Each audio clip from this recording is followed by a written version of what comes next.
ಮಾಡ್ಬೇಕಾ? ಅಷ್ಟೇ ಅಲ್ಲಮ್ಮ, ದೇವ್ರ ಮನೆಯಲ್ಲಿ ದೀಪ ಹಚ್ಚಿ ಉತ್ಸವಕ್ಕೆ ತಯಾರಿ ಮಾಡ್ಕೋಬೇಕು. ಇನ್ನು ರಾತ್ರಿ 108 ಹೂವಿನ ಮಾಲೆ, 108 ತಂಬಿಟ್ಟಿನ ಮುಂಡೆ, ಮತ್ತೆ 2 ಆರತಿಗೆ ಅಂತ ತಂಬಿಟ್ಟು, ಇದಕ್ಕೆಲ್ಲ ಸಿದ್ಧತೆ ಮಾಡ್ಕೋಬೇಕು.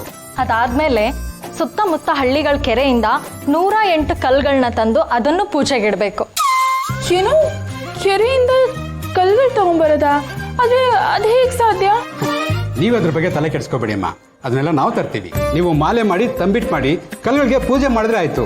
ಉತ್ಸವ ಆದ್ಮೇಲೆ ಆ ಕಲ್ಗಳನ್ನ ಪುನಃ ಕೆರೆಗೆ ಅರ್ಪಿಸ್ತೀವಿ. ಹೌದಾ? ಮತ್ತೆ ವಾಪಸ್ ಅದನ್ನ ಕೆರೆಗಳಿಗೆ ಬಿಟ್ಬಿಡ್ತಾರಾ? ಹೌದು ಅಮ್ಮವ್ರೆ, ಹೀಗ್ ಮಾಡೋದ್ರಿಂದ ಕೆರೆಗಳು ಬತ್ತಲ್ಲ ಅನ್ನೋದು ಎಲ್ರ ನಂಬಿಕೆ. ನಾವು ಹಳ್ಳಿ ಜನ ಕಣಮ್ಮ, ನಮ್ಗೆ ಈ ಕೆರೆ, ತೊರೆ, ಕಟ್ಟೆ, ಕಾಲುವೆಗಳ ಜೀವಾಳ. ಅಂತರ್ಜಲ ಯಾವತ್ತೂ ಬತ್ತಬಾರ್ದು, ಈ ಕೆರೆ ಕಟ್ಟೆಗಳು ಬತ್ತದೇ ಇರಬೇಕು ಅಂತ ಈ ಪೂಜೆ ಮಾಡೋದು. ಆಯ್ತು, ನಂಗಿದೆಲ್ಲ ಅರ್ಥ ಆಗಿಲ್ಲ ಅಂದ್ರೂ ನೀವು ಹೇಳ್ದಾಗ ನಾನು ಮಾಡ್ತೀನಿ. ಈ ಪದ್ಧತಿಯ ಆಚಾರ ವಿಚಾರಗಳು ನಿಮ್ಗೆ ಅರ್ಥ ಆಗದ್ರು ಕೂಡ ಮನಸ್ಸಲ್ಲಿ ಕಲ್ಮಶ ಇಲ್ಲದರ ಭಕ್ತಿ ಇದೆಯಲ್ಲ, ಅದು ಮುಖ್ಯ. ಸರಿ, ವ್ರತಗಳನ್ನ ಮುಗಿಸೋದಕ್ಕೆ ಸಮಯ ತುಂಬಾ ಕಮ್ಮಿ ಇದೆ. ನಾನು ಕೆಲವು ಸಾಮಗ್ರಿಗಳನ್ನ ತರಬೇಕು. ನೀವು ಅಲ್ಲಿವರೆಗೂ ವಿಶ್ರಾಂತಿ ಪಡಿತಾ ಇರಿ. ಅಂಬರ ತಗೊಂಡ?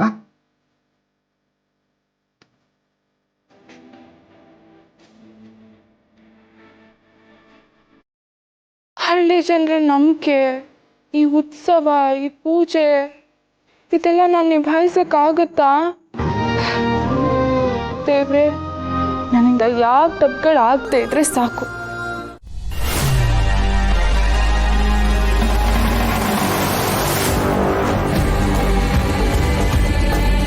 ನೀವು ಮಾತಾಡ್ತಾ ಇದ್ರೆ ದೊಡ್ಡ ಯಜಮಾನರೇ ಮಾತಾಡ್ದಂಗೆ ಆಯ್ತದೆ.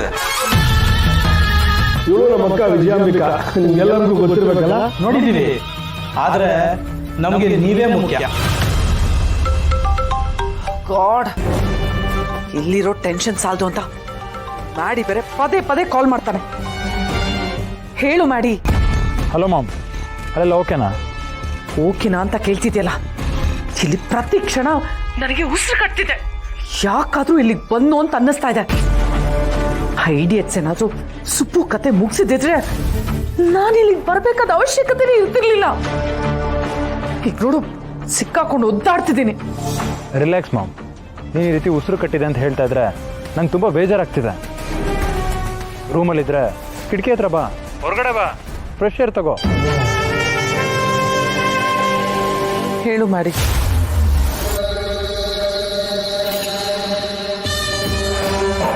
ಮಾಡಿ, ಯಾರೋ ದೂರದಲ್ಲಿ ನಿಂತು ನನ್ನನ್ನು ವಾಚ್ ಮಾಡ್ತಿದ್ದಾರೆ ಅಂತ ಅನ್ನಿಸ್ತಾ ಇದೆ.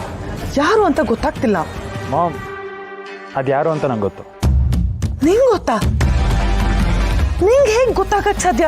ಅಲ್ಲ, ಇಲ್ಲಿ ನಡೆಯೋದೆಲ್ಲ ನಿನಗೆ ಹೇಗೂ ಗೊತ್ತಾಗುತ್ತೆ? ಯಾರು ಮಾಡಿ ಅದು? ಅದು ಬೇರೆ ಯಾರು ಅಲ್ಲ ಮಾಮ್, ನಾನೇ. ವಾಟ್? ಮಾಡಿ, ನೀನ್ ಯಾಕೆ ಇಲ್ಲಿಗೆ ಬರಕ್ ಹೋದೆ? ನೀನ್ ಅಲ್ಲೇ ಇರು, ನಾನು ಬರ್ತೀನಿ. ಅಲ್ಲೇ ಇರು, ಯಾರ ಕಣ್ಣಿಗೂ ಕಾಣಿಸ್ಕೋಬೇಡ. ಮನೆ ಹತ್ರ ಬರಕ್ ಹೋಗ್ಬೇಡ, ನಾನೇ ಅಲ್ಲಿಗೆ ಬರ್ತೀನಿ. ವೆಯ್ಟ್ ಮಾಡು.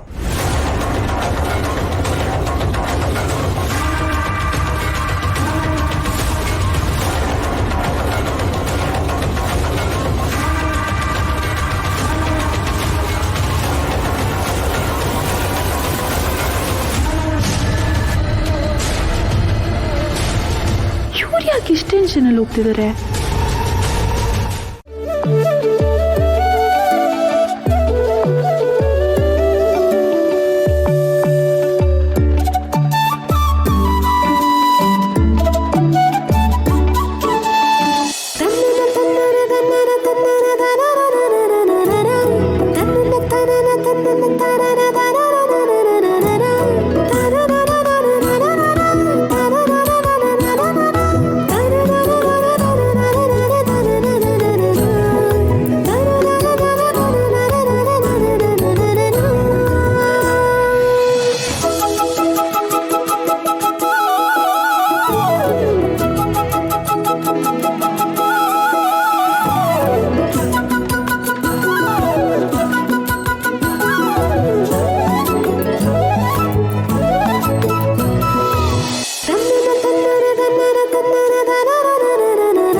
ಸಾವಿತ್ರಿ ಏಟೊತ್ತಾದ್ರೂ ಕೆಲಸ ಮುಗಿಲಿಲ್ಲೇನವ? ಇಲ್ಲ ಅಜ್ಜಯ್ಯ, ಸ್ಯಾನೆ ಮಡಕೆ ಮಾಡೋದಿತ್ತು, ಅದನ್ನ ಮಾಡ್ತಾ ಮಾಡ್ತಾ ಈಟೊತ್ತಾಗೋಯ್ತು ನೋಡು. ಆಮ್ಯಾಗೆ ನಮ್ಮೂರ್ಗೆ ನಮ್ಮ ಮನೆ ಯಾರು ಮಿನಿಸ್ಟರ್ ಸಾಹೇಬ್ರು ಬಂದವ್ರಂತಾರಲ್ಲ, ಅವ್ರನ್ನ ಭೇಟಿ ಬೇರೆ ಆಗ್ಬೇಕಲ್ಲ, ಬರಿಗೈನಾಗ ಹೋಗಕ್ಕಾಗ್ದ? ಅದಕ್ಕೆ ಅವ್ರಿಗೋಸ್ಕರ ಅಂತ ಒಂದ್ ಬೊಂಬೆ ಮಾಡ್ಕೊಂಡು ಹೋಗೋಣ ಅನ್ಕೊಂಡಿವ್ನಿ. ಅದಕ್ಕೆ ಮಡಕೆ ಎಲ್ಲ ಮಾಡಿ ಮುಗಿಸಿ ಈಗ ಬೊಂಬೆ ಮಾಡ್ತೀವ್ನಿ. ಮಿನಿಸ್ಟರ್ ಸಾಹೇಬ್ರು ಊರಿಗೆ ಬಂದವ್ರಂತ ಅದೇನು ಕೂಸಿನವ ನಿನಗೆ? ಅಲ್ಲ, ಅವ್ರ ಮೇಲೆ ಏಟೊಂದು ಭಕ್ತಿ ಅತ್ತು ಮಗ. 8 ವರ್ಷ ಅವ್ರನ್ನ ನೋಡಕ್ಕೆ ಜಾತಕ ಪಕ್ಷ ಹೆಂಗ್ ಕಾಯ್ತಾ ಇದ್ದೆ, ಈಗ ಅವ್ರನ್ನ ನೋಡೋ ಅದೃಷ್ಟ ಕೂಡಿ ಬಂತದೆ ಅಲ್ವಾ? ಮತ್ತೆ ನಾನಿವತ್ತು ಉಸಿರಾಡ್ತೀವ್ನಿ ಅಂದ್ರೆ ಅದಕ್ಕೆ ಅದ್ಯಾವ್ರೇ ಕಾರಣ. ಈ ಉಸಿರು ಅವ್ರು ಕೊಟ್ಟಿರೋ ಭಿಕ್ಷೆ ಅಜ್ಜಯ್ಯ. ನೀನ್ ಹೇಳ್ದಂಗೆ 8 ವರ್ಷ ಶಬರಿ ಶ್ರೀರಾಮನ್ ಕಾದಾಗೆ ನಾನು ಅವ್ರಿಗೋಸ್ಕರ ಕಾದೀವ್ನಿ.